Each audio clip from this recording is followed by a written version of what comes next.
Unfortunately, we have some not great news to discuss, and I usually don't like talking about this kind of thing because I feel like even talking about it just adds fuel to that fire, but it's at the point where not much can be done. Obviously, people can be vocal about this and courses can be changed, but we'll have to see. As of January 2028, Sony will not manufacture, produce any physical games for PS4, PS5, and obviously PS6. This is a bummer. What this means is there is no physical option for PlayStation after 2028, at least brand new, manufactured from them. This also means that if you want a PlayStation game, it'll have to be A, bought through the PlayStation Network, or B, a code at a retailer, or however they decide to distribute those codes, whether it's a code in box or just a little like paper code thing, I'm not sure. But yeah, it'll only be bought and purchased through one avenue, meaning there's not going to be a ton of competition. Sony can 110% monopolize that. They can charge whatever they want because where else are you going to go? There's not much you can do. And the bummer to this is if you want a physical game sold through PlayStation's ecosystem, that license has to go through PlayStation. So even if you're a third party, you're a limited run, you're super rare games, whatever it may be, you cannot make new physical games for PS4, PS5, or PS6 either. It's done. It stops with Sony. And this has been met with some really big backlash. People have been very vocal about how anti-consumer it is, how terrible it is. I don't like how abrupt it was. I don't like the messaging. I don't agree with it. I think consumers should always have an option. I can still go to my Walmart and buy a DVD. Obviously, that's not the dominant way people view movies, but the consumer has the option. That should never be taken from the consumer. And if we get into numbers, this is the tricky part because a lot of people do not have context with this.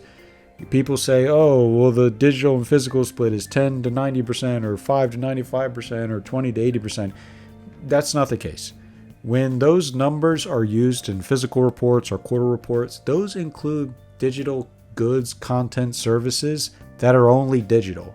So if we're looking at a true one-to-one, we'll have to take a look at the Insomniac leaks from 2022.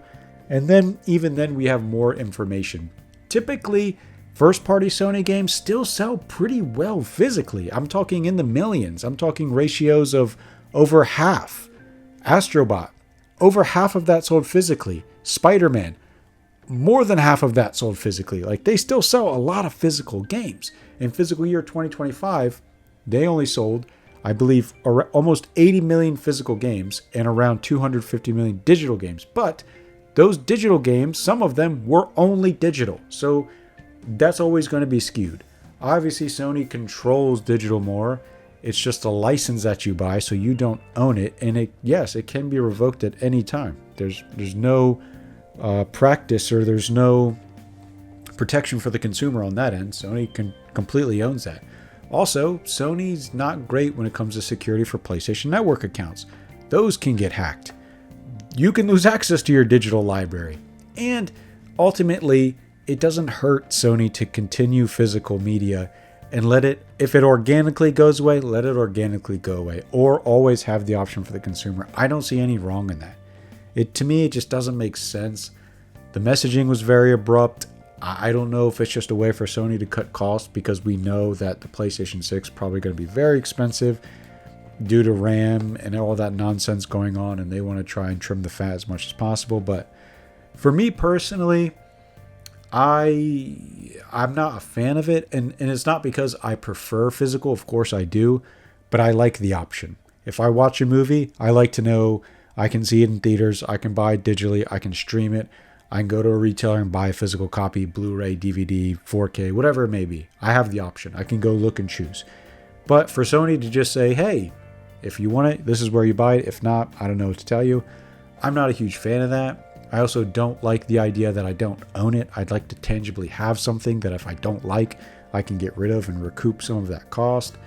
I don't like that there's really not a lot of protection for me, and it's obviously a more margin for Sony. And yeah, it's not really great in my opinion. I think I probably won't, which is crazy to say, I probably won't get a PlayStation 6 unless they have the option to add an external disk drive and I can play my PS4 or PS5 games that way, or they do change course, or there's some major exclusive like a new Final Fantasy that I can only play on that. And even then, I don't even know if I'd show up day one for that. Maybe it would be later down the line. I don't really know. It's kind of a bummer. It really does suck. I've been thinking about it a lot the past few days, and there's a charm to having that option, and there's a charm to consoles having physical media and being able to explore retro shops or retailers today that sell it. Go through the box art, look at the back, read, look at art, right? Have something tangible and hold it. And it kind of is part of what makes a console a console. Otherwise, we're really talking PCs here, excluding the exclusivity in terms of games. And yeah, I think probably for PlayStation, I will, enjoy the rest of this year and enjoy 2027, and I will ride that out. And I don't really think I'll be there day one for a PS6. And I don't even really know how I'll show up for PlayStation if Nintendo is still doing their thing, which of course they will be, and if they have physical games in the market. If it's first party stuff and it's all on cart, that's great. If it's a game key card, it's better than just not having any physical option. I'll probably take that too. I'll definitely be leaning more towards that, Nintendo. And yeah, man, it's just a bummer to think about. It really is.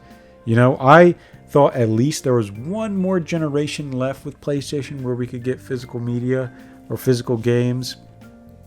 And man, it just sucks. It sucks. People have been vocal. The backlash has been tremendous. Sony has not said anything since then. Maybe they do change course to some degree and offer an option to consumers. And even in the messaging, they give no sense of direction. They don't even say how current physical libraries will be honored on a PS6. They don't tell you.